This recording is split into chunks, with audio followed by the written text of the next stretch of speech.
Isso. Olá, gente, tudo bem? Nós estamos agora mais no podcast Papo de Engenharia, mais um podcast Papo de Engenharia. Estamos trazendo hoje mais uma amiga. É a arquiteta Marguerita. Marguerita, isso. Olha o nome dela para eu não errar. Não vai errar. Não vou errar. Se errar, ela corrige. Marguerita é hoje, já milita na CAERJ há muitos anos, hoje é presidente ou presidenta, não sei como se... Presidente da CAERJ, Sociedade de Engenheiros e Arquitetos do Rio de Janeiro, que eu vou lá quase todo dia, eu estou lá, frequento de lá há muitos anos, e tem grandes amigos lá e grandes bate-papo lá, que eu gosto muito de ir na CAERJ, porque tem uns bate-papos excelentes com aquela rapaziada antiga que é igual a mim, e eu consigo me relacionar, aprendo muito com o meu. Outro dia eu estava conversando com o Márcio Parleme, com o Eusébio. Aí os é uma riqueza de memórias. De memória, né? É memória. Você faz um bate-papo diferenciado com a memória deles. Então, conforme você vai escutando as histórias da engenharia, é uma coisa assim extraordinária. Porque você escuta a história da engenharia, da arquitetura ou da geologia por fatos. Né? Não de livros. Como foi construída a ponte? Como foi construída... Não! Foram os bastidores de todo o arcabouço daquelas histórias de obra. Eu estava almoçando Fantástico. Almoçando na CAERJ, igual ontem, eu estava almoçando lá, e aí todo mundo vai embora, vai sair, e aí sobram 3 ou 4 pessoas, e eu estava almoçando, sobraram 2 pessoas. Renato Almeida e Armando Abreu. E aí, eu não sei, porque começamos a conversar sobre a questão urbana da cidade do Rio de Janeiro do ponto de vista da mobilidade, cidade do Rio de Janeiro. E aí, o Renato foi me contando as histórias, como é que estava para derrubar o elevado, como é que foi feito o elevado, qual era o objetivo, quais eram os objetivos. O Armando Abreu, que participava também na secretaria.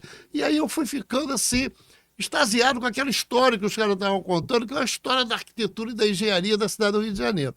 E aí, isso que você vai fazer aqui, vai me ajudar a fazer aqui. Antes disso, Marguerita, eu tenho aqui, você vai participar aqui do merchandising aqui. Tudo tem merchandising aqui, tem também. Esse é papo de engenharia. Nós temos aqui, se passar 8 segundos, a gente tem que contar igual... Tem o ABRAIP, é do Jorge Omar, não sei se você conhece, a ABRAIP é a Inspeção Predial de Gás, que o Jorge Omar é presidente dessa associação. Quem precisar fazer inspeção predial de gás, entra no site da ABRAIP, tem lá várias empresas e que você pode fazer uma inspeção muito séria lá com o Jorge Omar. Essa aqui é o Contec, do Barata.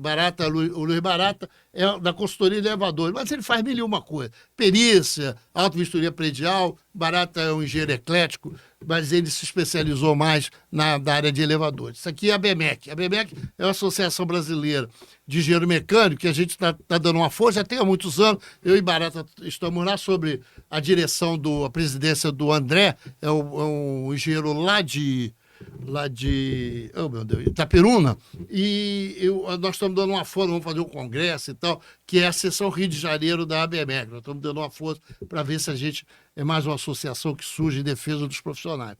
E, finalmente, temos o IBEC, que é o Instituto Brasileiro de Engenharia de Custo, que é do meu amigo Paulo Dias, não sei se você conhece Paulo Dias lá de Niterói, segundo todas as pessoas do mundo e a minha também, é o maior especialista em engenharia de custo da América Latina. E Papo de Engenharia, que é um logo produzido pelo Barata, que ficou Papo de Engenharia, mas a Papo de Engenharia não é porque só fala de engenharia. Não, é Papo de Engenharia porque sou eu e Barata, 2 engenheiros. Mas a ideia é fazer uma discussão na área tecnológica. Já vieram aqui vários arquitetos. Veio a Maria Isabel, que era antiga presidente, veio Marcela Abra, que é presidente do IAB, veio o Sidney Menezes, que é presidente do CAL, veio a Cristina Nassif, que é lá da Fluminense, veio alguns arquitetos, o presidente do IEA também é engenheiro e arquiteto, não, Bernardo é engenheiro e arquiteto, uma história boa, trabalhou na Globo, ele boa. Quem quiser assiste lá, quem trabalhou fazendo aqueles cenários da Globo, que tem engenheiros e arquitetos. E eu fico, às vezes, imaginando onde é que vai parar essas engenharias, essas arquiteturas da vida. Né? Bom, mas aí eu queria primeiro, Margarita, te agradecer por você vir aqui, não é a primeira vez. O pessoal da CERJ tem vindo aqui, muitos têm vindo aqui, Luiz Pupi, Luiz Felipe Pupi, Luiz Edmundo, o César Duque, várias pessoas têm vindo aqui da CAERJ, que é uma das entidades, eu gosto muito da Clube de Engenharia, Sindicato de Engenheiro, CAERJ, mas a CAERJ é uma das que eu mais prezo, porque talvez seja a entidade que eu cheguei lá em 1996 ou 97. O engenheiro Luiz Reckmaia, lá de Niterói, me propôs ser sócio da CAERJ. Eu sempre estive lá na CAERJ para me aproximar. E aquelas grandes festas da CAERJ, que hoje praticamente é impossível se fazer, mas de qualquer maneira a CAERJ eu tenho muito no meu coração e é um lugar que eu gosto muito. Então eu queria te agradecer, queria agradecer a Margarita. Margarita, eu não sei se já disse, vou dizer de novo, você é arquiteta, né? Os arquitetos todos têm o maior carinho eu tenho o maior carinho pelos arquitetos e queria que você soubesse que, de fato, eu estou te convidando aqui porque a CAERJ de você sou merecedora desse papel. Eu te conheço pouco, mas conheço muito. Na verdade, a gente não é uma aproximação muito grande, mas eu te conheço já mais pelo menos uns 5 ou 6 anos, como você era da outra diretoria, que você era vice-presidente da Maria Isabel. Bom, a gente começa aqui com uma início assim, bem light, né? É assim, Margarita, me diga uma coisa. Como é que você começou na arquitetura? Lá o seu pai era arquiteto, sua mãe é arquiteto, seu avô arquiteto, uma família de arquitetos e você virou arquiteta, não é isso, não? Não, Não é. Não. Então... Apesar de eu ter um tio. A minha família era... Minha mãe era costureira. E meu pai faleceu quando eu ia fazer 6 anos, ele era lojista. Ele tinha uma loja em Unilopes e com 33 anos ele faleceu. Na Mirandela, mãe... não, né? Hã? Na Mirandela, aquela loja? Né? Você não lembra? Não lembro. Eu tenho uma família que é de Mascadura, Madureira. Madureira. Meus tios tinham loja, Magiá, Angeltex, era famosa na época em Madureira. Enfim, e outros tios também, todos tiveram lojas e foram oriundos. De Madureira, Cascadura, Abolição, eu morei na Abolição até os 11 anos. A minha mãe, por ficar viúva, ela era excelente em matemática. Era dessas pessoas que ela era capaz de dizer quanto você tinha de medida em qualquer parte do seu corpo. Ela te olhava, não, você deve ter tanto de ombro, pode estar certo que é aquilo mesmo. E foi assim, mas só que ela abriu mão, ela era formada em contabilidade, abriu mão para dar vazão à questão como costureira, para poder cuidar de 3 filhas. Eu ia fazer 6 anos, 3 eu filhos. sou do meio, 3 3 mulheres. Tem a minha mais nova, que infelizmente era jornalista, era da Rádio Jornal do Brasil, fazia um programa chamado Encontro com a Imprensa, entrevistou muito desses políticos hoje que estão na mídia, tem um livro sobre isso, e era assessora do reitor da UFPE. Você lembra? Não, Encontro com a Imprensa. Encontro com a Imprensa? Eram com todos, um Mink novo, todo mundo. E, infelizmente, aos 47, ela faleceu. E ela era assessora do reitor da PUC, inclusive. E a minha irmã mais velha, que é médica. E a minha mãe, nessa luta, ainda criou 2 irmãos, foi tutora de 2 irmãos, porque meus avós, minha família, vão cedo. Eu brinco assim, poxa, a gente tem que empurrar para ir mais para frente. Mas eu brinco com as minhas irmãs, as minhas primas, que chegaram aos 70. Eu falei, empurra mais um pouco, para a gente esperar mais um pouquinho aí. E aí, nessa luta dela, ela ficando conosco em casa, era mais fácil dela poder educar. E a minha mãe sempre foi uma pessoa muito coletiva. Ela sempre trabalhou com as questões de ajudar o próximo. Mas de que forma ela fazia? Ela podia ter lá na abolição a lavadeira, que lavava a roupa para ela. Mas a minha mãe ajudava fazendo a roupinha das crianças da senhora que lavava, porque não tinha condição. E as ajudantes de costura, era tudo igual. A comida que a gente comia, a comida que eles comiam. Então eu cresci vendo isso. Era ajudar na igreja, era ajudar ela passando o conhecimento dela de costureira para ajudar as mães que não tinham profissão, para poder ter um encaminhamento de vida, para poder ajudar seus filhos, principalmente comunidade, morro. E quando eu tinha uns 11 anos, o mercado de trabalho, minha mãe fazia alta costura. A abolição é um lugar bastante... Hoje em dia continua sendo um lugar... Não sei, não é pobre, mas... Era simples, mas eu vou lhe dizer uma coisa. Eu morava ali na rua onde é o Alto Abolição. Sim. Só que naquela época tinha os armazéns, né? Todo mundo conhecia todo mundo. As crianças podiam brincar na rua. Eu morava numa vila. A gente passava o dia na vila. Tínhamos segurança e liberdade, assim, de ficar e de brincar e de fazer as coisas hoje é complicado, hoje em dia na abolição. É complicado. E aí, com 11 anos, minha mãe, para melhorar o mercado de trabalho, que ela fazia alta costura, ela começou a fornecer para a Zona Sul. E aí, com o tempo, foi melhor a gente se mudar para a Zona Sul. Né? Nisso, o meu tio, que ela ajudou a criar, Ele, com 19 anos, passou com concurso para agente administrativo e, com o tempo, com 30 anos, ele fez arquitetura e depois entrou como arquiteto no Estado, no IPERJ, do qual ele foi companheiro e amigo do Nilo Ovidio, do Joelson, da Antonina. Olha como é que a vida vai dando, às vezes, os seus caminhamentos. Mas antes de eu chegar aqui com eles, conhecer o Nilo, o que foi acontecendo? A minha mãe nos foi criando, eu trabalho desde, fiz bico e trabalho, tenho carteira assinada com 15 anos. Né? E a gente foi pegando o beco para poder juntar dinheiro, para fazer um cursinho, fazer o vestibular. Né?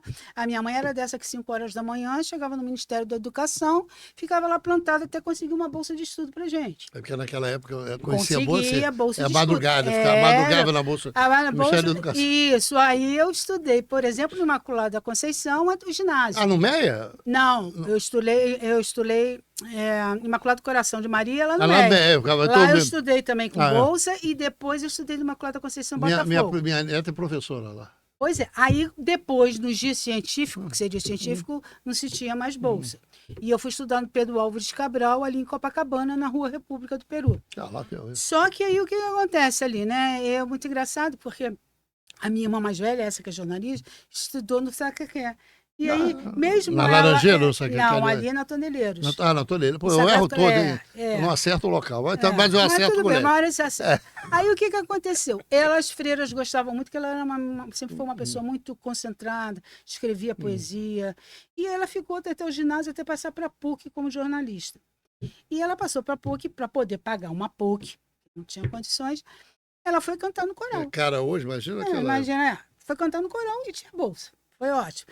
E eu estava no República. A gente foi indo. A minha mãe, ela sempre dizia: não posso deixar nada. Não posso deixar bem, mas eu quero deixar o saber, conhecimento. Porque com o estudo que a gente abre a frente. Porque, na verdade, isso era normal, né, na família. E as famílias normalmente não tinham grandes culturas. Mas queriam que os filhos deixassem um legado no seguinte, de saber, de estudar. Claro. Né? E não foi diferente com a gente. E aí a minha irmã, tanto é que ralamos para fazer cursinho, minha irmã para medicina, tem uma irmã mais velha, ela se formou em medicina, e eu me formei em arquitetura, fiz Federal Fluminense, estudei muito para entrar numa federal, e a gente foi indo.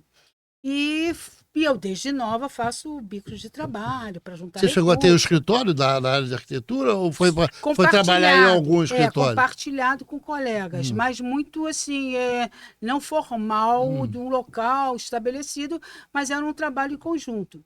Mas o que foi acontecendo durante a faculdade? Eu, na adolescência, a gente dava muita aula para adultos na igreja, né? Eu dava matemática o 3º ano, a minha mãe alfabetizava, ela subia o morro ali da Toneleiros, né? Ali em cima, junto com o Morro dos Cabritos, que tinha a obra social do Padre Marcos, que era o Padre Marcos, ele era maravilhoso, ele era uma pessoa assim espetacular.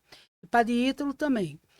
Padre Ítalo era da igreja que tinha ali dentro do shopping. Já foi no shopping center da Siqueira Campos. Você conhece? Conheço. Já foi na igreja que tem lá? Não foi. Pois é, a maioria não conhece. Não conheço aí. Você acredita que foi feito por uma arquiteta judia uma igreja? E ela se tornava um símbolo para nós, porque era de uma simplicidade muito grande. E o Padre Ítalo que comandava era um padre extremamente culto, além de culto, as pregações deles eram maravilhosas, em cima de fatos reais, e ele ajudava muito a comunidade do Morro dos Cabritos. E a minha mãe ia lá ensinar costura, dava aula, cuidava de criança, que era uma terapia também para ela. Isso você acompanhava também? A gente acompanhava.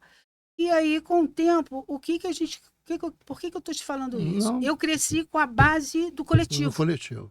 E não eu vou crescer, vou ser. Eu não conseguia falar o eu. O negócio é do nós. É do nós. E aí, eu estou falando isso porque eu mesmo não percebia. Foram outros que foram falando, você sempre fala nós.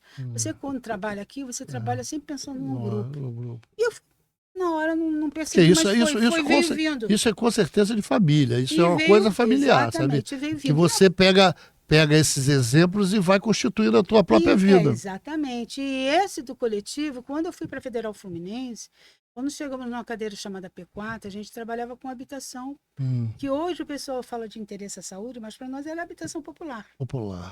Então era habitação popular, então naquela época a gente fazia trabalho nas comunidades, a gente subia morro. Eu fiz um projeto depois de formada, logo depois de formada, eu fiz um trabalho no Morro do Viradouro para ver os tipos de construção. Viradouro lá em Niterói. Viradouro em Niterói, para tipologias construtivas, como é que eles faziam para estudar o tipo de tipologia que eles faziam, para auxiliar numa melhor construção, numa bolsa de pesquisa CNPq.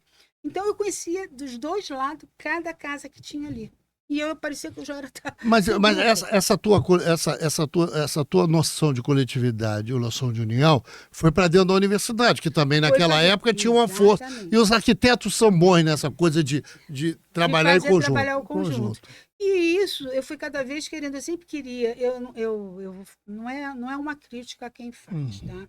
Mas é um olhar que eu tinha. Eu olhei crescendo a forma como a minha mãe trabalhava, vendo a forma como eu ajudava o coletivo.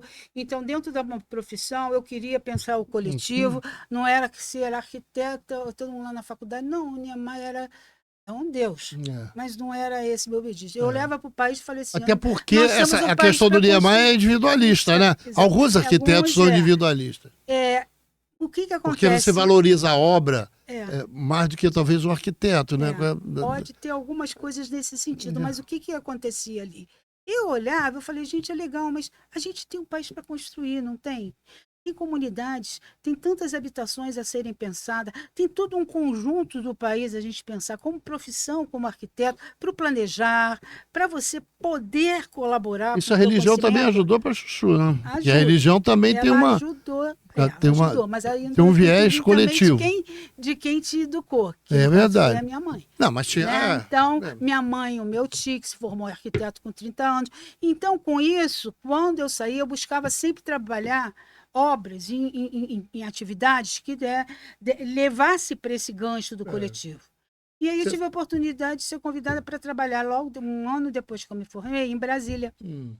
Foi muito interessante por dois aspectos. Foi naquela época que o Tancredo ganhou. 85. Faleceu e entrou o Sarney. Então eu acompanhei todo aquele ciclo lá e fui trabalhar no Ministério da Educação. Então eu tive a oportunidade de conhecer Pará, Amapá, Roraima. Mas aí no Ministério da Educação fazendo escolas. Escolas para nível elementar. Por quê? O que foi acontecendo? Existia um programa, na época, chamado Programa Monhangara.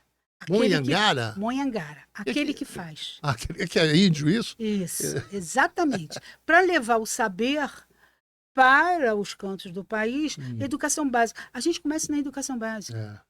Só que tinha uma coisa muito interessante. Quando eu fui trabalhar em Brasília, eu fui trabalhar num órgão chamado CEDAT, Centro de Desenvolvimento Tecnológico. E aí, o pessoal de nível superior, eu não conhecia a estrutura da própria secretaria, fui me familiarizando. E aí fui descobrindo, por exemplo, que o CEDAT e o Ministério, a política do Ministério, era muito empenho nos campos universitários. Então, se investia muito nos campos da UF. Porque o governo federal é o governo que olha... Não, até hoje, olha mais a questão... Mas aí aconteceu uma virada que muitos criticaram, mas que para quem estava e viajou, conhecendo a realidade do Pará, Amapá e Roraima, no entendimento que era um programa do BID, na época, né, era muito interessante, porque o BID é assim, você pode recuperar uma escola... Eu te dou dinheiro para recuperar uma escola, na época, não sei como é agora, lógico, mas se for mais de 35% de uma obra nova, eles não investiam, eles preferiam que você investisse numa obra nova, porque não valia o investimento para recuperar, se você tem que recuperar mais coisa. Então, a gente fazia justamente os levantamentos e dizia, não, aqui não vale a pena, aqui vale a pena ser uma nova, ou aqui não era. Mas educação básica.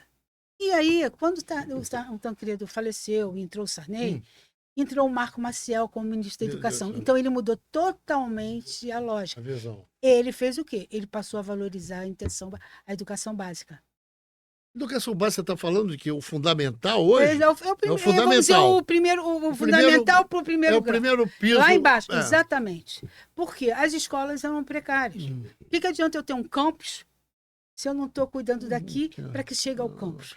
Então, ele mudou a lógica. Não, peraí, há uma carência. Foi no levantamento de saber, de número de pessoas, que se viu que o investimento em melhoria da qualidade, não só da estrutura, mas também do saber lá embaixo, da educação básica.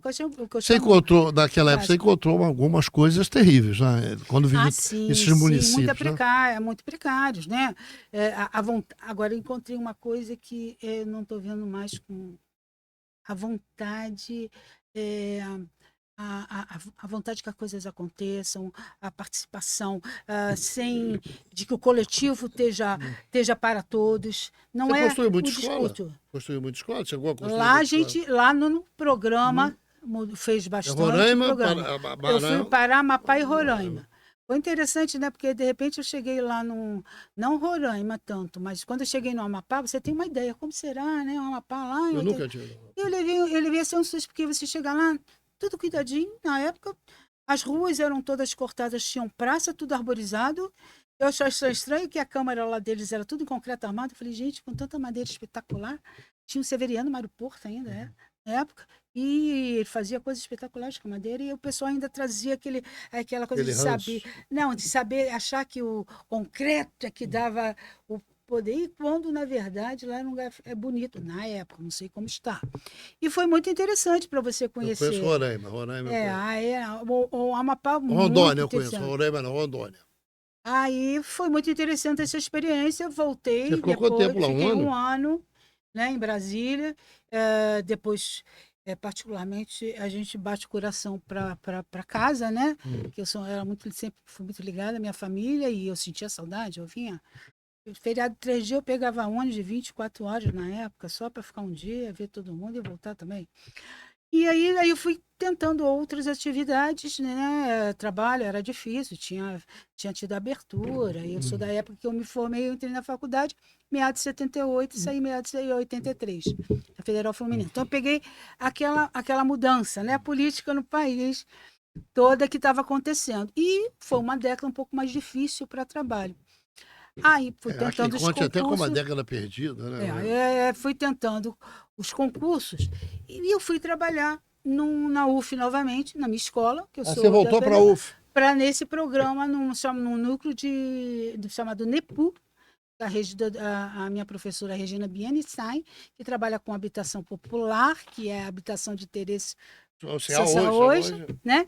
E era essa pesquisa, por exemplo, do Morro do Viradouro, foi sobre moradia popular. Construção, projetos de creche em comunidade. Foi muito rico esse tipo de trabalho, porque aí eu pude voltar ao que eu queria. Eu queria trabalhar com o coletivo. E quando eu fiz concurso para várias secretarias. Passei para Petrópolis, trabalhei na prefeitura de Petrópolis, e depois fui chamada na saúde, que eu também tinha passado, e foi uma questão de tempo. Mas aí na Secretaria Estadual de Saúde. Secretaria Estadual de Saúde. Aí eu fui trabalhar em Petrópolis, foi muito interessante, porque quando eu chego, escalaram a gente para trabalhar na parte de licenciamento da cidade. Mas me botaram onde? Num setor que eu estava conversando com um colega no outro dia, que analisava e aprovava projetos populares, de habitação popular. Você está sempre ligado aos processos populares. Aí eu falei, gente, estou eu de novo aqui. E eu acho interessante, porque Petrópolis, não sei como está hoje a aprovação de projeto, mas Petrópolis tinha esse olhar na época, de ajudar as pessoas que tinham os projetos, e tinha às vezes arquiteto que cobrava mais barato, fazia os projetinhos, a acertarem as suas casas, a arrumarem. Tinha essa interação com esse perfil de pessoas que não tinham condições de ter, né, grandes moradias, e tinha o de particular em Petrópolis. Fiquei lá um bom tempo, depois ajudei na particular, e aí fui chamada para a saúde. A saúde, quando eu fiz o concurso, a prova só foi sobre hospitais, estudei muito a questão da matéria. Aí fui eu lá para a saúde. Aí, quando eu chego, qual é o órgão? Coordenação de Fiscalização Sanitária. Vigilância Sanitária. Falei, tá bom. Aí fui entrando, eu falei, eu estudei para uma prova, era hospitais, e daqui a pouco eu vejo se não tem farmácia. Tá. Tem drogaria. Né? Tá, tem uma lei, tem decreto. Tem a farmácia Farmácia de manipulação? Tem clínica. Aí tem indústria de medicamento. Aí tem indústria... Peraí. Aí eu fui entender onde eu estava. Aí eu fui descobrir que eu fui para o lugar que eu sempre esperei estar. Ah, é? E sempre sonhei estar. Não era... Que eu não sabia que era aquilo. Você sabe o que é vigilância sanitária? Eu prefiro que você me explique. Eu tenho ignorância na pessoa de coisa. Você acorda, passa o dia. Eu falo isso 500 vezes porque eu tenho paixão. Você acorda, passa o dia e dorme com a vigilância sanitária. Então você não tem a menor ideia. Quando você acorda, você vai lá no banheiro, você tem o shampoo, você tem o sabonete, você tem a pasta de dente, você tem o desodorante. Todos aqueles materiais que estão lá passam pela vigilância sanitária para serem licenciadas indústrias e nós, arquitetos, temos que aprovar essas indústrias. E são as indústrias aí é do ponto de vista físico, a aprovação. Aprovação física, avaliação dos projetos das indústrias de cosméticos ou produtos para a saúde. E tem uma fiscalização com técnicos para liberar a licença, que é levada para a Agência Nacional de Vigilância Sanitária para dar o ok para os produtos que são fabricados. Você vai para a cozinha, você abre a geladeira, alimentos. Todos de alimentos. Mas a gente tem uma ideia do vigilância sanitária, não outra, né? Você vai achar que é aquela que você fecha, vai ver que mais de 80% da sua vida é lá. É da vigilância. Aí você vai para a cozinha, você abriu a geladeira, você vê os alimentos. Alimentos. Você vê o detergente, o desencrustante, você vê o amaciante, você vê o sabão em pó. Tudo isso passa pela vigilância sanitária. É licenciado e nós avaliamos o projeto. Para que você faça um projeto dentro das normas e faça um produto de qualidade para oferecer para a sociedade. Isso que eu estou falando para você é tudo sociedade. Estou indo para o mesmo ponto que eu sempre estou. Você está rodando sempre... Estou rodando sempre na mesma coisa. Pá. Aí, quando você chega na rua, você vê a farmácia, a drogaria, você vê o supermercado, você vê a lanchonete, você vê o bar, você vê a clínica que você for fazer o exame. O exame nós avaliamos os projetos das clínicas, a gente avalia o projeto do supermercado, restaurante. Ele passa pela vigilância sanitária. O supermercado passa pela vigilância sanitária. Com certeza absoluta. E aí, o que você vai tendo? Você vai abrindo o teu universo. Aí você vai chegar no hospital, você vai chegar numa clínica, você vai tirar um sangue, você vai fazer um raio-x, você vai no dentista, você vai no seu dentista. Mas, Margarida, me explica uma coisa. Isso é o quê? Uma nova visão da arquitetura, é isso? Você ter esse novo aporte? Porque, na verdade, quando a gente fala em arquitetura, está ligado à obra, à construção, a prédio. E quando você está me dizendo que, olha, tem um lance em arquitetura que precisa ser feito, que é a aprovação dessas estruturas para poder servir a sociedade. Marcão, eu tenho 32 anos de vigilância sanitária, né? 32 anos brigando e lutando para mostrar a importância da arquitetura e das engenharias na saúde. Porque as pessoas não têm noção do quão importantes as engenharias são. Quando você vê todos os leques que tem. Mas isso surgiu de onde? Você conhece a Lei 8080? Você conhece a Lei Orgânica da Saúde? Lá você vai descobrir que a base da saúde, saneamento básico. Se você tem uma comunidade, se você dá água, faz coleta de esgoto, recolhe lixo, eu te garanto, 70% do problema de saúde daquela comunidade vai embora. Meu professor Fausto Guimarães era um médico, ele falava pra gente isso, que é e aí o que investimento acontece? em saúde. Exatamente. E aí o que acontece? A clínica da família, ela é como se fosse um pêndulo para mim. Você fica doente na comunidade, vai para a clínica da família, você é tratado na clínica da família e você está na sua comunidade. Mas aquela comunidade, ela tem os mesmos problemas sempre. Saneamento básico. Aí você fica doente de novo e volta na clínica da família. Você fica assim, um pêndulo, vai e volta. Quando você resolver aqui, isso aqui diminui. O que mais as pessoas pedem? Eu quero um hospital. Já viu a comunidade? Eu estou precisando de um hospital. Não, você não precisa de um hospital. O hospital é outra etapa que você tem que ir. Já é quase que é para não sair. Não é bem assim, mas não é o que você tem que precisar. Se você ler a Lei 8080 de 90 da saúde, você vai perceber ali E a vida da sociedade está toda ali. Se as pessoas entendessem, elas iam brigar muito por ela. Elas iam brigar muito pelo Sistema Único de Saúde. A integralidade da saúde. Não é. O que é a integralidade? É tudo esse leque que eu estou falando para você. Casa, saúde, alimento. Isso está conectado. As pessoas não entenderam por que nós que somos. Eu sou sanitarista, eu tenho saúde pública. Quando você percebe isso, você vai perceber quão importante é o Sistema Único de Saúde. O Sistema Único de Saúde não é a UPA, não é o hospital, não é a clínica, é o conjunto que vai te dar integralidade. Você sabe você sabe que o mundo é invejado, o SUS, né? Ninguém consegue fazer o que o Brasil é o país da jabuticaba, né? Como diria o Tom Jobim, o Brasil não é país para principiante.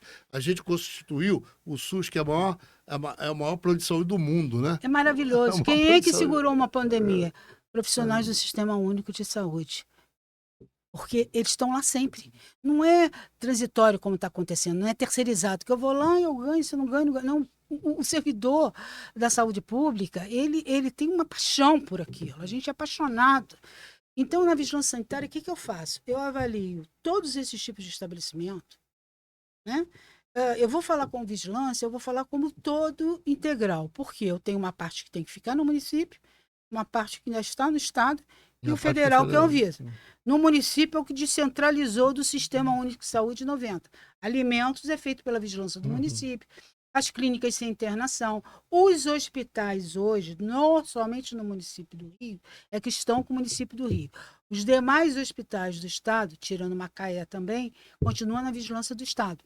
Porque isso é descentralização, isso são recursos, né? Isso é como você vai gerenciar o seu município nessas ações. Mas deixa eu só te perguntar. Primeiro que eu tenho um amigo na vigilância sanitária do município do Rio, que é o Édio. É um engenheiro.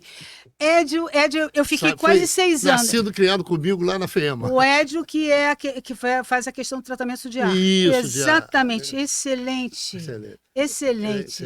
Ele ótimo. via como ninguém as questões do problema da qualidade do ar dentro das atividades. Quando as pessoas falam assim, a síndrome do edifício doente, meus colegas vão me matar com o que eu vou falar aqui, tá? Só não vão poder me matar porque eu estou aqui sentada com você, mas quando me mata depois. Não é a síndrome do edifício doente, é o síndrome do mau projeto. Mas, Margarida, me diga uma coisa, assim, já que você fala, nós vamos tocar nessa questão da CERJ mais na frente um pouquinho. Mas eu queria te perguntar o seguinte, Margarida, tem uma coisa que eu não me acostumo. Eu não me acostumo. Quando eu vejo um hospital que pega fogo.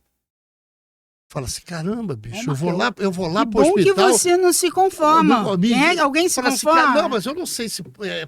Quando eu vou para o hospital doente, com uma doença qualquer, e chega lá, eu morro queimado. Que história é essa? Da manutenção dos hospitais, das coisas. Como é que funciona essa fiscalização, Margarida? Olha só, Marcão. Uma das coisas que incomodava no passado, mas que a gente foi, através da Vigilância Sanitária do Estado, a gente foi forçando, abrir os hospitais para todas as engenharias. Hoje você tem engenharia clínica. Hoje você tem a mecânica fundamental para gases medicinais e sistemas de tratamento de ar. Você tem a elétrica para manter a questão no gerador, as condições das instalações dentro das normas. Né? O Rio de Janeiro, a gente tem muita coisa assim do quebra-galho ainda, né? Eu acho que é da informalidade. Da informalidade. Adoramos. Carioca adora ser informal. Adora. Aí eu brinco muito mais. É muito pau, marfim e granito, mas pouca efetividade daquilo. Porque as pessoas se embevecem pelo belo. Né? Você chega àquele hospital lindo, maravilhoso. O pessoal da vigilância é um barato, porque ele já chega, não é isso que ele está olhando. A gente está vendo esse risco sanitário. Eu tenho um vídeo gravado, né? Eu nem sou de me divulgar, porque eu não sou muito disso mesmo. Mas várias pessoas até me surpreendem em terem visto, que é da saúde, que eu falo do teste da maca. Né? Qual é o teste da maca?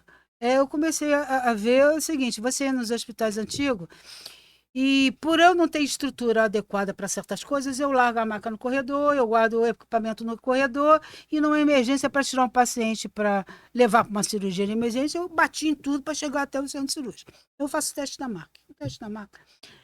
Se seu espaço está apertado, eu vou fazer o teste para ver se eu entro e saio daquele quarto, se eu entro e saio com rapidez para socorrer, se eu consigo deslocar a cama, encaixar a maca para levar o paciente, porque não adianta você falar assim, se você não souber o processo de transporte do paciente de uma maca para uma cama, você não vai entender o projeto.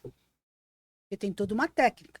Por isso que você não pode ser o arquiteto shopping, da casa, da moradia. Eu também faço saúde, eu também faço hospital. Não dá. Porque hospitais tem muitas coisas que você tem que entender, desde controle de infecção, a parte do sistema de ar, a parte da estrutura e dos processos que desenvolve lá dentro. Como é que você faz uma cirurgia? Qual é a melhor posição? Você tem que estudar e entender o profissional, o processo.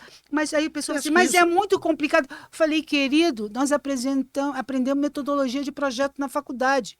Para mim, isso é um barato, porque me faz pensar, me faz estudar, me faz estudar controle de infecção, me faz estudar a parte do sistema de ar, me faz estudar como é que o profissional faz uma cirurgia, que eu já vi várias. Quando o município, o Estado ou o governo federal faz um hospital, isso tudo é levado e chama um arquiteto para levar em consideração essa dinâmica do hospital, do ângulo da arquitetura. Hein? Seguindo as leis, sim. Qualquer hospital público ou privado, ou até mesmo militar, eles têm que passar pelas vigilâncias sanitárias e serem aprovados antes de serem todos os hospitais. Qualquer público, privado. Público, privado, federal, militar, estadual, municipal, todos têm que passar pela vigilância. Mas aí, Marcão, a gente cai naquele vício do que hoje está acontecendo com mais celeridade. Eu desestruturo a máquina para não te dar estrutura para você fazer os trabalhos adequados, né? De profissional, número de profissional, concurso para você suprir a quantidade de profissionais de engenharia, de arquitetura, suficiente para fazer as análises, para fazer inspeção com médico, porque eu faço inspeção com médico, nutricionista, farmacêutico, nas unidades de saúde, eu avalio com eles. Eu avalio a indústria de medicamento com farmacêutico, indústria de cosméticos saneante com químico. Eu analiso um banco de tecidos e órgãos, banco de cordão umbilical, um banco de sêmen, com o profissional da enfermagem e com a equipe daquele setor. Mas a política leva em consideração isso, na hora de você montar um hospital, na hora que eu quero construir? Ela quer levar em tempo, mas a forma de se fazer a política para se financiar é equivocada. O hospital é de política eleitoral. Você bota o hospital para poder inaugurar. Sim. Com o nome aí eu tenho que reconhecer que tem esse lado, sim. Mas aí é o que eu digo, falta a minha governabilidade como profissional.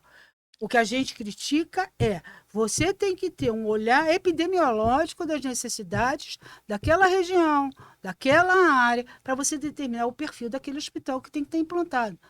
Né? Não, porque eu acho. Eu vou te dar um exemplo muito engraçado numa das palestras que teve lá na Sociedade dos Engenheiros e Arquitetos, do qual eu sou sócia desde 93.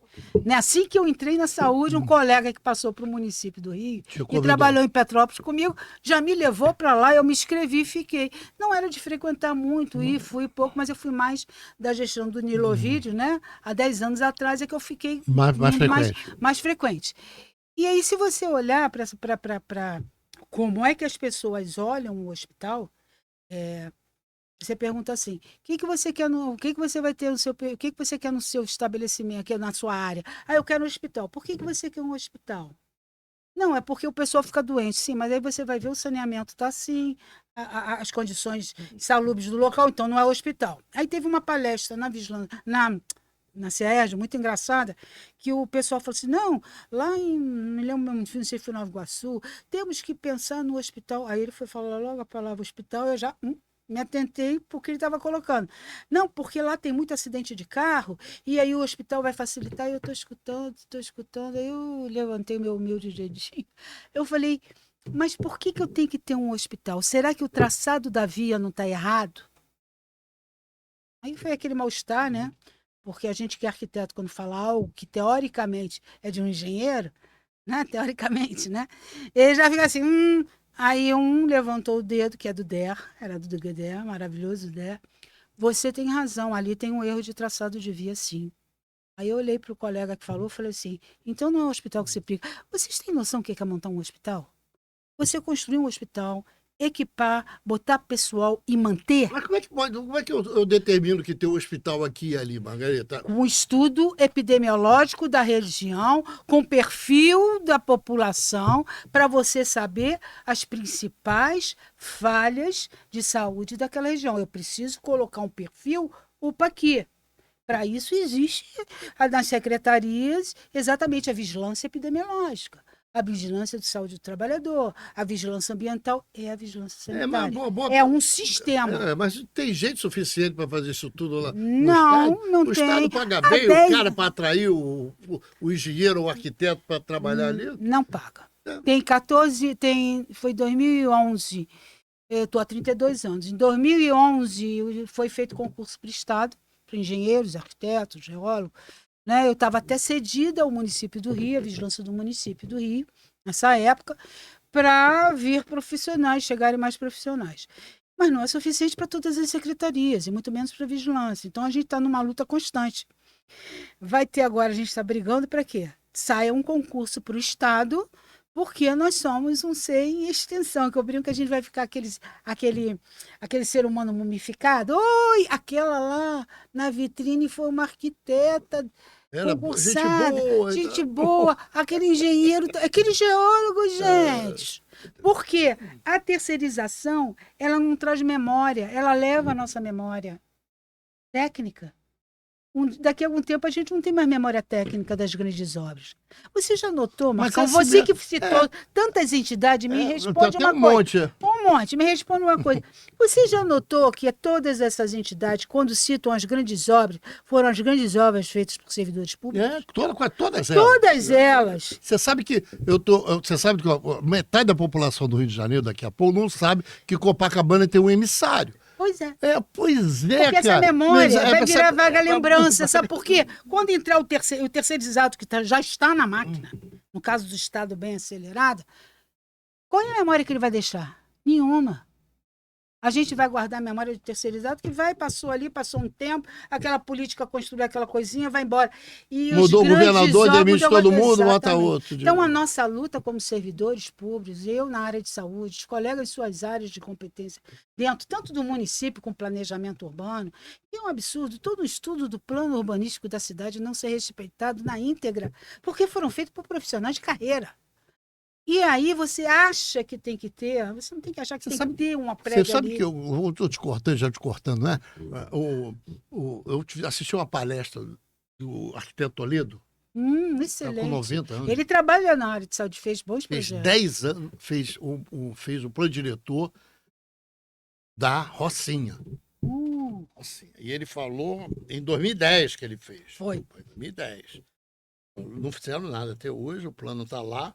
Pagaram a ele diz que pagaram, e o plano está lá. E a Rocinha tem maior índice de tuberculose do Rio de Janeiro. Disso.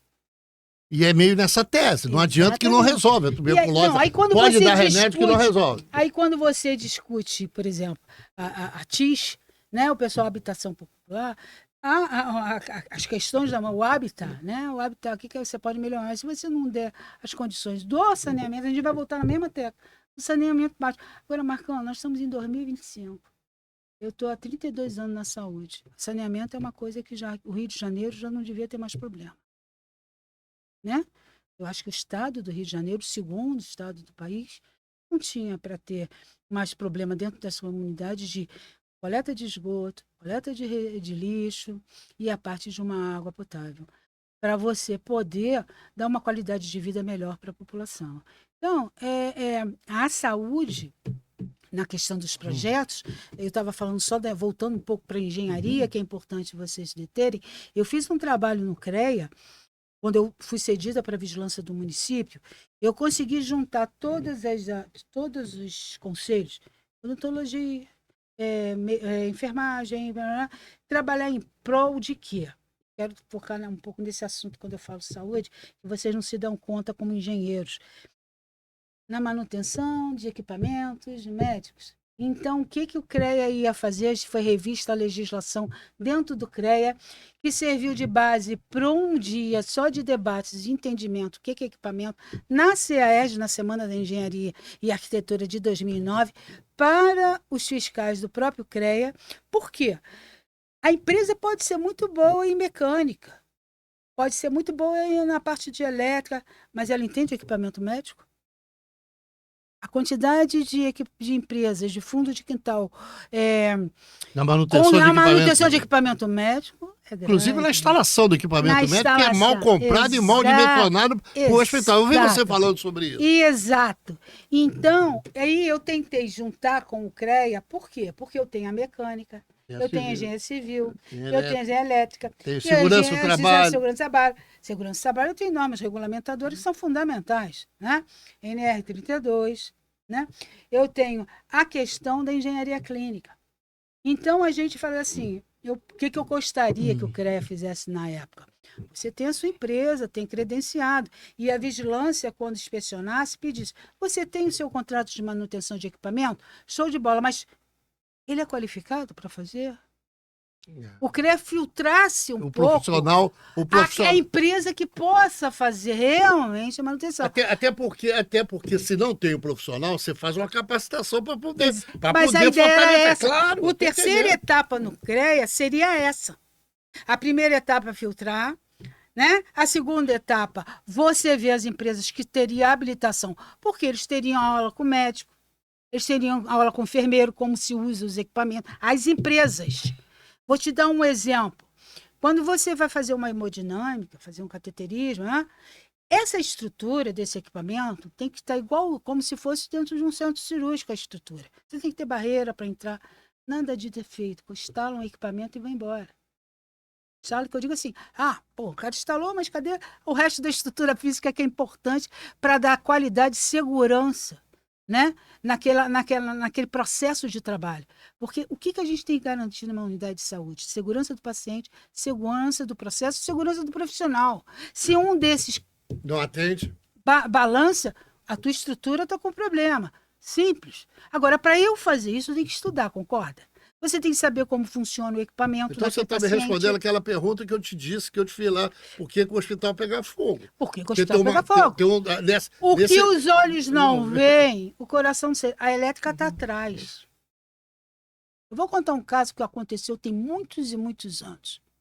Fizeram uma reforma no CTI e os equipamentos não funcionaram para atender uma criança. A criança, coincidentemente, era filho de um engenheiro e fez as instalações, ou melhor, não fez. Você contou uma outra história boa que eu vou te lembrar, que eu vejo você, por isso que eu estava te falando, eu vejo você falando. Você contou a história do hospital que apagou a luz e o não entrou. O gerador não entrou e tinha uma cirurgia fazendo naquele momento de uma criança. Você lembra essa história? Eu contei, porque por um acaso eu fui uma paciente. Você contou que estava lá no hospital. Isso tem um ano. Aí eu, estou no quarto, acabei de chegar, apagou tudo. Aí eu só comecei a contar. É igual o juiz de futebol conta agora, se o cara está com a mão... Quando eu estava no 35, voltou. Tem que ser no máximo 12 segundos. Quantos? O gerador, 12. 12. Aí você fica pensando, aí eu perguntei para minha médica, tem cirurgia? Ela falou, estava tendo de uma criança. Aí eu não sei como o fim levou lá.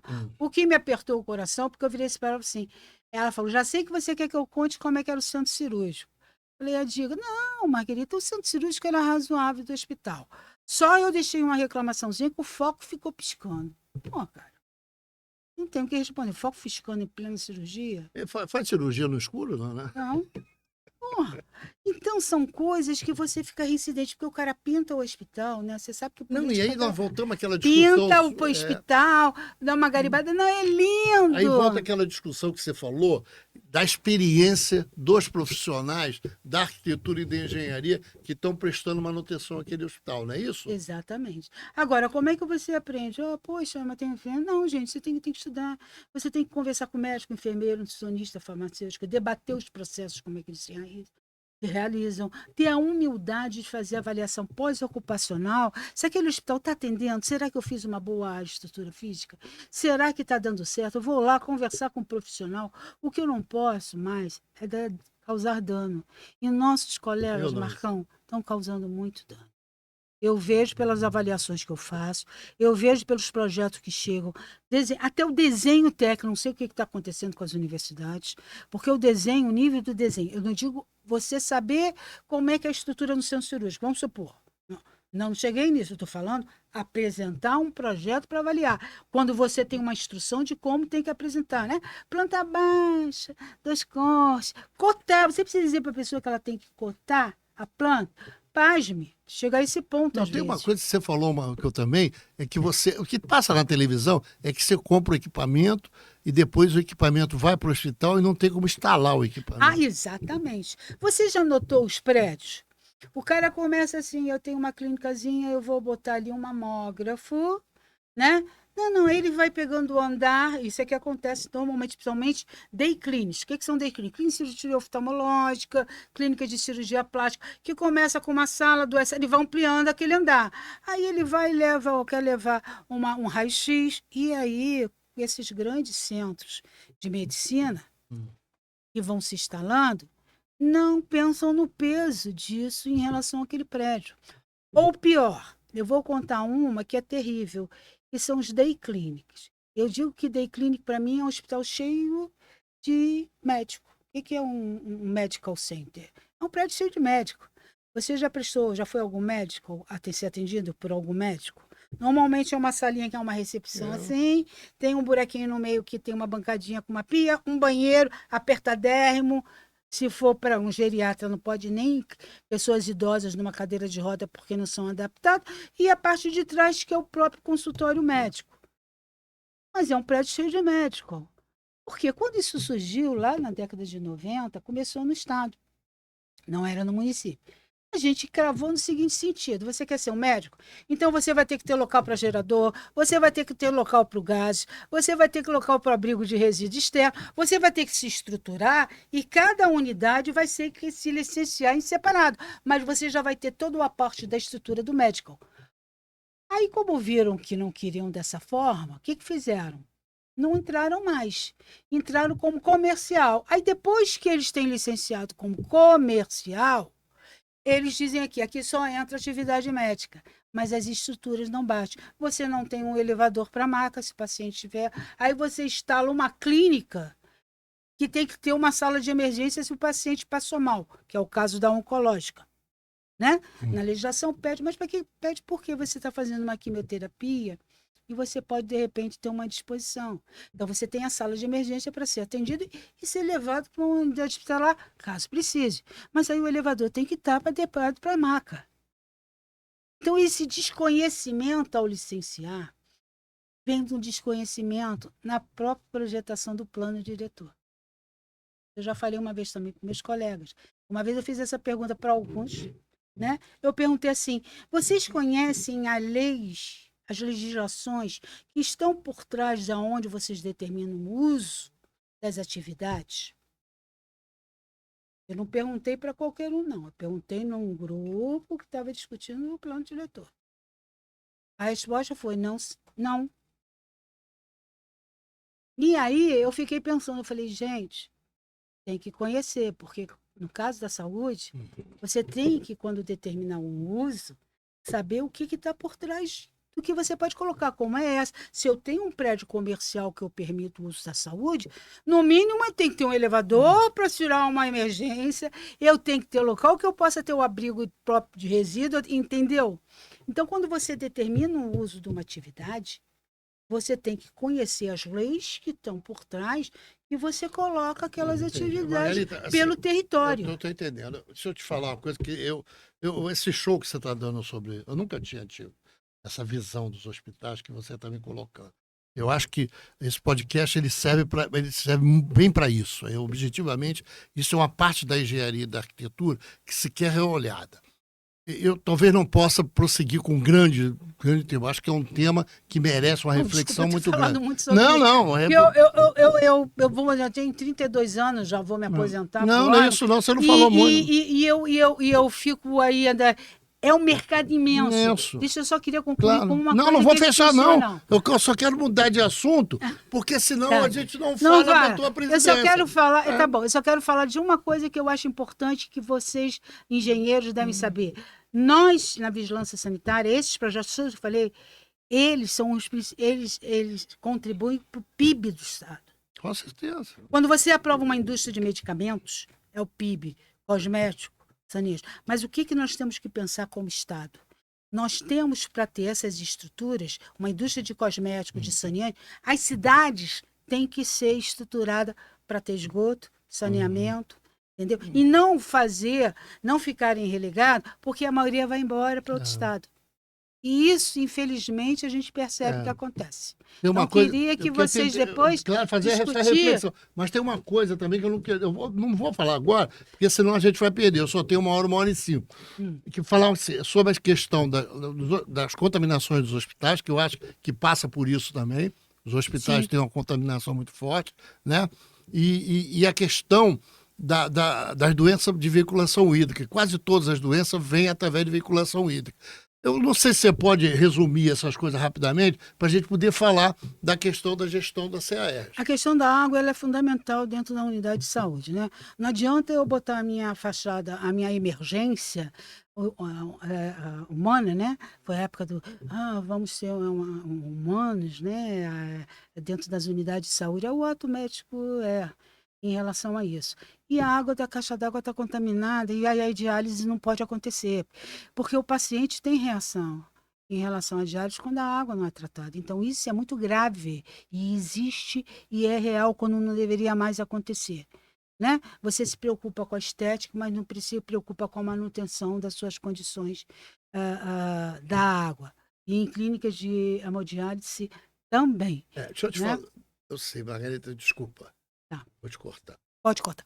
Eu vou te cortar, porque é o seguinte, eu estou chegando aqui, eu queria falar um pouco sobre o que você pretende na CAERJ, por que você saiu dessa técnica aí tão violenta que você tem na área de saúde, né, para ser voltado para então para um lado de defesa do profissional da área do profissional da área do Estado, engenheiros, arquitetos. Que história? Como é que você faz esse salto qualitativo? Ou seja, esse salto que você dá? Muito simples.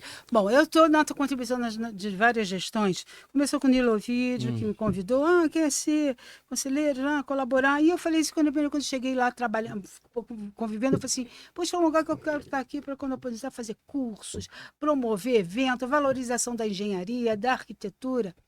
Aí depois veio o Nilo, depois veio o Haroldo de Matos, que eu contribuí, a gente foi contribuindo na gestão dele para fortalecimento da engenharia e da arquitetura. Depois veio o Balaciano, a gente fez Semana da Engenharia, muito boa. Fizemos a revista dos 85 anos, veio a pandemia. Eu até peguei Covid, fiquei internada, coisa e tal, e saímos dela, veio para Isabel Tostes e agora está comigo. E com o longo do tempo, o que foi acontecendo? Há uma desvalorização, uma aceleração muito grande em relação ao servidor público, servidores de carreira.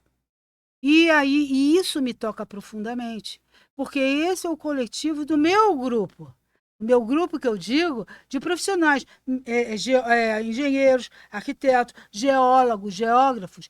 Por eu saber, por eu ter contado dentro da minha área, com todas as engenharias, com tudo, eu estou vendo ela ir embora, o serviço público sendo desmantelado, e a gente tem que simplesmente nos fortalecer e mostrar para a sociedade quem nós somos, o que fazemos, porque nós somos sociedade. Nós somos. Nós somos servidores públicos, mas somos sociedade. Eu vou te contar um caso que aconteceu hoje, de falar de servidor, de horário de trabalho de servidor, que infelizmente o vereador foi infeliz de julgar o horário do trabalho porque não está aberto. Ele conhece o trabalho do servidor e as condições precárias. Ele sabe como é que é avaliar ter uma área de licenciamento e aprovação de projeto, que é a minha área na saúde e vigilância, mas tem a do urbano, que você às vezes não tem condições de uma mesa adequada para abrir os projetos para avaliar, que não dá para você ter o dia inteiro atendendo, porque você tem que avaliar os projetos. E você tem que ter critérios e horários para o atendimento para o melhor atender a comunidade. Então não é julgar que tem que entrar tal hora, não faz nada. Como assim? Ele foi lá conversar com os profissionais. Isso aconteceu hoje.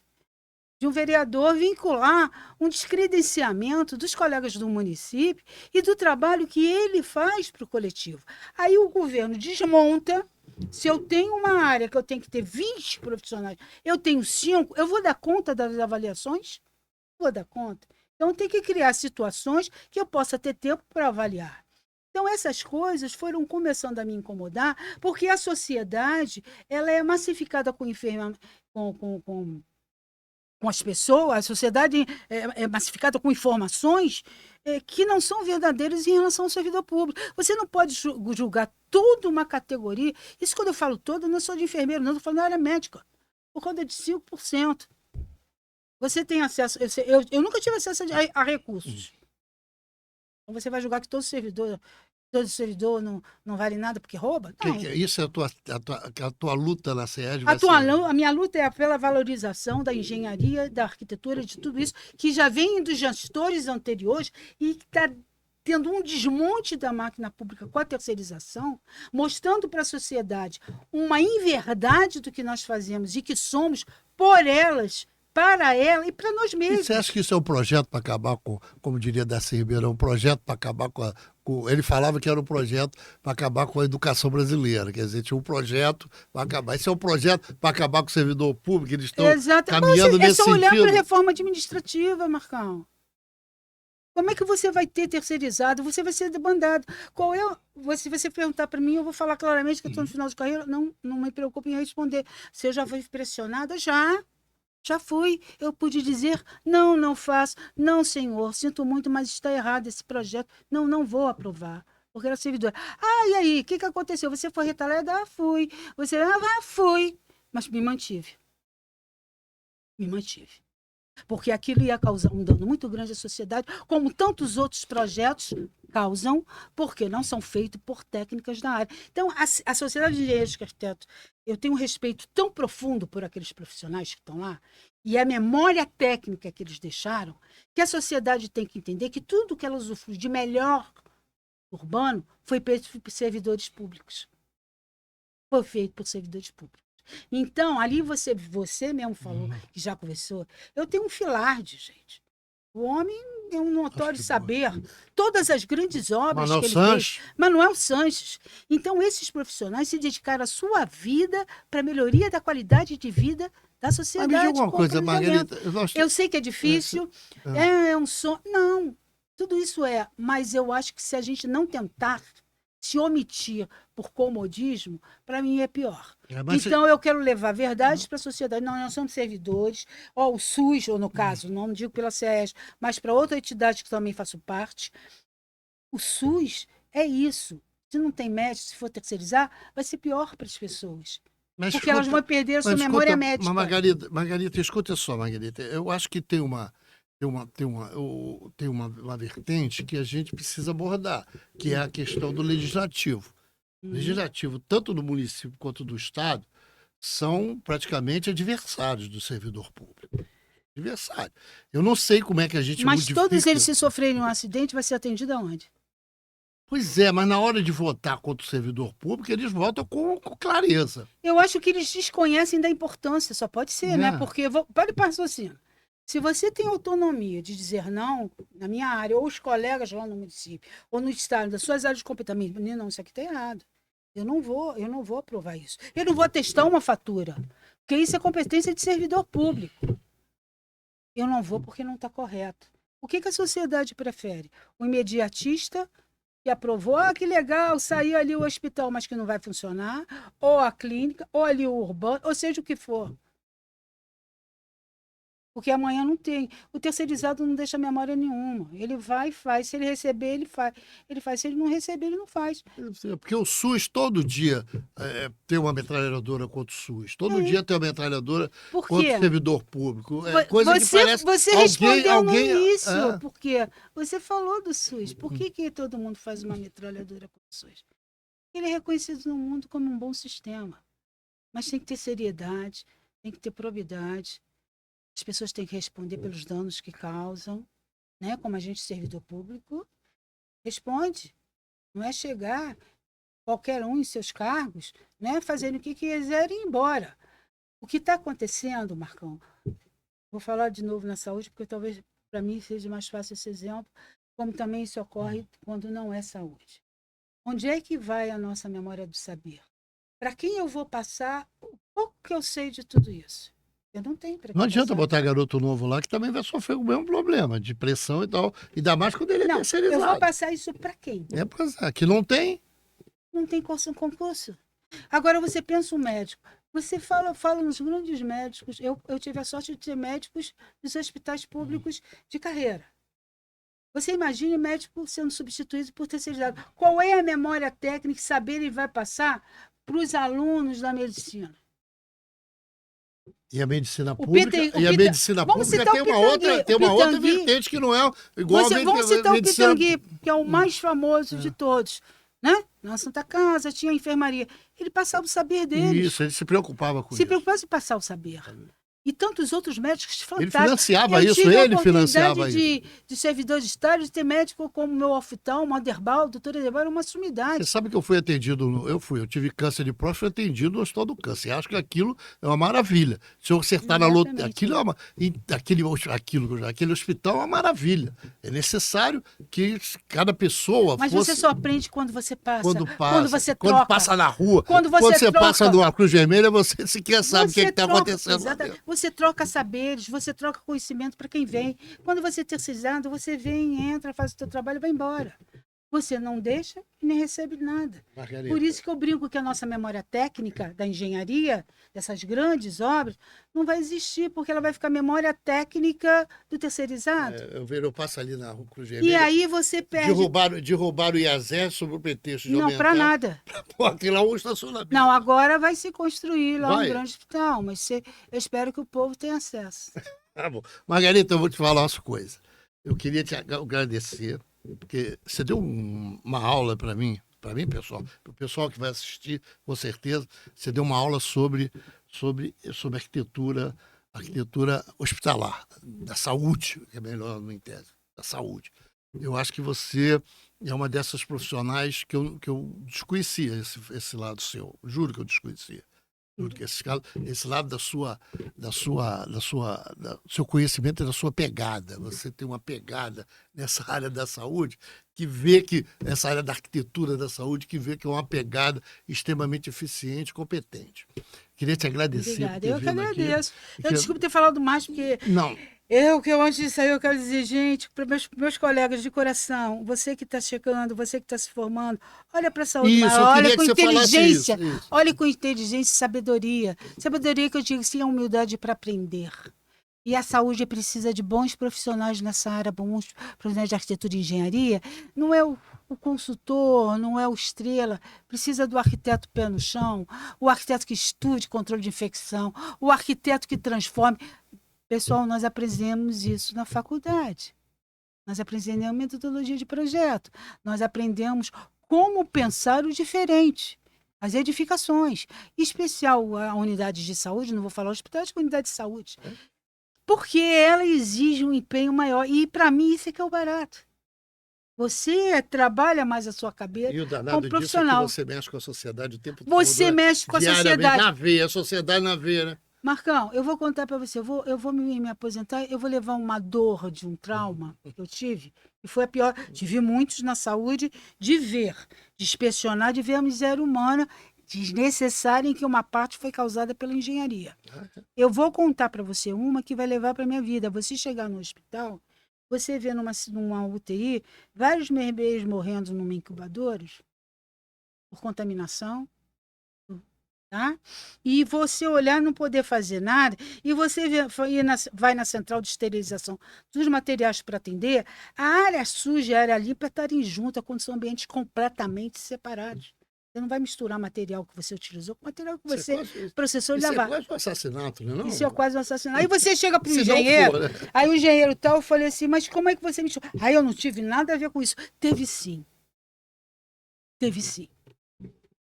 Teve sim. A hora que os meus colegas entenderem que ele também tem que responder pelos danos que causa, aí nós Você sabe que eu perguntei melhores unidades de saúde. Eu perguntei o Sérgio Desquier, a gente consegue fazer um prédio de 11 andares sem engenheiro?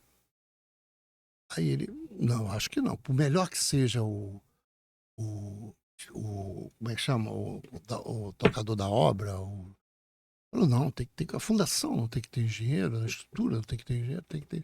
Ué, como é que a gente consegue fazer prédio sem engenheiro na Musema, cara? Como é que consegue? Não sei. Como é que consegue? Nós temos uma máfia também, uma milícia da engenharia, é isso? Eu acho que são as pessoas que vão aprendendo dentro das obras, né? Você já viu o pedreiro, cara, o auxiliar de pedreiro que começa com o que é pedreiro para ajudar numa obra. Aí em 2 semanas já é pedreiro. O auxiliar já 2 semanas já é pedreiro. Mas construir um prédio de 11 andares com elevadores, não sei, vai ser uma coisa. Margarita, eu quero que você dê suas...